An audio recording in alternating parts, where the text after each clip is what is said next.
On December 5, 1945, 5 Navy bombers carrying 14 crewmen flew into the Atlantic and vanished without a trace. The group, known as Flight 19, consisted of TBM Avenger torpedo bombers on a routine training mission. During the flight, the leader, Lieutenant Charles Taylor, radioed the tower in a state of confusion.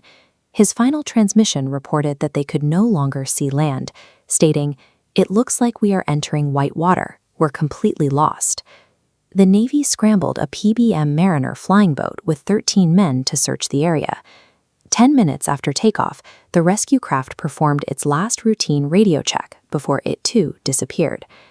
These disappearances occurred within a 1,000,000-square-mile patch of the North Atlantic, defined by the points of Miami, Bermuda, and Puerto Rico. Despite searching over 250,000 square miles of water, rescuers found no wreckage, no life rafts, and no oil slicks. The total absence of physical evidence created a vacuum of factual answers, providing the ideal conditions for a legend to take hold. Reports of anomalies in this region existed long before 1945.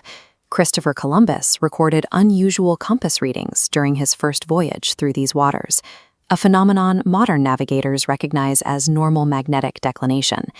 The area remained an unnamed stretch of ocean until the 1960s, when pulp media began to manufacture a mystery. In 1964, writer Vincent Gaddis coined the term Bermuda Triangle in a magazine article, linking disparate maritime tragedies into a single sinister narrative. The myth reached its peak in 1974 with the publication of Charles Berlitz's best-selling book. By connecting unrelated incidents, Berlitz sold 14 million copies, cementing the triangle's place in popular culture. During the Cold War era, the public was primed to accept conspiracy theories and hidden forces. These stories offered an exciting alternative to the mundane reality of maritime navigation. The Bermuda Triangle exists as an artificial construction, an assembly of tragedies curated by writers to weaponize confirmation bias for entertainment and profit. Looking closely at the records of Flight 19 reveals a different story. The mission leader, Lieutenant Charles Taylor, had a documented history of disorientation, having previously gotten lost and ditched his aircraft twice during combat tours in the Pacific. On the day of the flight, Taylor arrived late and flew without a watch or a plotting board. When his compasses malfunctioned, he ignored his trainees' pleas to fly west toward the Florida coast, instead stubbornly steering the squadron east into the open ocean until they ran out of fuel. Then there is the 1918 disappearance of the USS Cyclops. The nearly 20,000-ton Navy collier vanished with 306 people on board, inspiring theories of sea monsters and interdimensional portals. The engineering reality reveals a structurally compromised ship, overloaded with highly corrosive manganese ore and piloted by an erratic captain. The cargo likely corroded the ship's internal beams, causing it to break in half during a storm. The 1881 legend of the Allen Austin describes a ghost ship found with no souls on board, but historical verification stops the story short. Lloyd's of London registers and casualty reports from the period show no record of the encounter, nor any unusual casualties for the ship's actual voyage from London to New York. Stripped of folklore, these legendary mysteries dissolve into a combination of human error, structural failure, and nautical tall tales.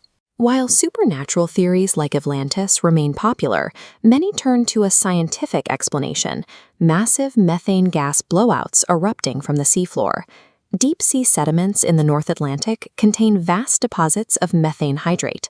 Under high pressure and low temperatures, this gas forms a white, ice-like solid. Oceanic research confirms these deposits sit far too deep to threaten surface traffic. Most hydrates lie at depths between 500 and 3,000 meters. Any released gas would dissolve into the water column long before it could reach the surface to sink a ship. The actual environmental killer in the region is the Gulf Stream. This current is incredibly swift and turbulent, moving faster than the Amazon River. It can throw a vessel hundreds of miles off course and erase wreckage in a matter of hours. Compounding this danger is the region's weather. Sudden tropical storms and devastating hurricanes act as natural shredders for any craft already struggling with mechanical failure or poor navigation. The threats within these coordinates are defined by the extreme, indifferent, and highly efficient destructive forces of the North Atlantic environment. To find the definitive truth about the Bermuda Triangle, we must look at modern maritime casualty data spanning decades of global shipping. Mapping 150,000 global maritime incidents reveals only 361 inside the Bermuda Triangle, just 4%. Adjusted for massive commercial traffic, this rate is mathematically normal. In rankings of the world's most dangerous ocean regions, the Bermuda Triangle is completely absent. This conclusion is shared by the world's major maritime authorities, including the U.S. Coast Guard and NOAA.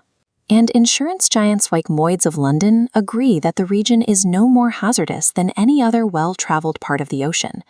The math proves the Bermuda Triangle does not exist as an inherently cursed or exceptionally hazardous zone. The U.S. Board of Geographic Names refuses to recognize the Bermuda Triangle as an official location. Its existence is purely psychological. We invent monsters and time warps because they are easier to process than the banality of random tragedy. A mystery is often more comforting than the reality of human fallibility. The Bermuda Triangle's lasting power is a mirror to our own fragility. We prefer the excitement of a curse to the terrifying truth. The ocean is vast, humans make mistakes, and sometimes ships just sink.